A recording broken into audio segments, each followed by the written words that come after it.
Hello. आज बनवूया झणझणीत अशी पाटोळीची भाजी. सर्वप्रथम पूर्ण मसाले आपण एकसाथ काढून घेतले. त्याला छान ताव्यावर असं लालसर असं भाजून घेतले. त्यानंतर त्याला मिक्सरच्या भांड्यात टाकून मिक्सरवर लावून घेतले आणि त्याचं एक पेस्ट बनवून घेतलं.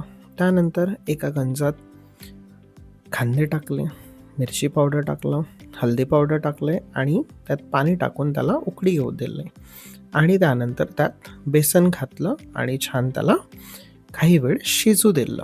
तेल लावून घेतलं आणि जे आपण आत्ता बेसन बनवलं ते अशा पद्धतीने लावून घेतलं. त्यानंतर मोहरी टाकले, कढीपत्ता टाकले, कांदा टाकला, मसाला टाकला आणि टमाटर टाकून छान शिजवून घेतलं.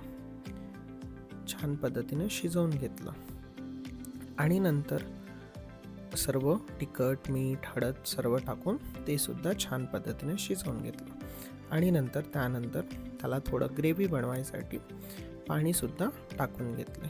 जे आपण बेसन बनवलेलं आहे त्याला अशा पद्धतीने कट करून त्याच्या वड्या बनवून घेतल्या आणि ते जे आपण ग्रेव्ही बनवली ते उकळी आल्यानंतर अशा पद्धतीने ग्रेव्हीमध्ये त्या वड्या टाकून दिल्या. अशा पद्धतीने आपली झणझणीत अशी पाटोळीची भाजी बिलकुल रेडी झालेली आहे. Thank you so much for watching.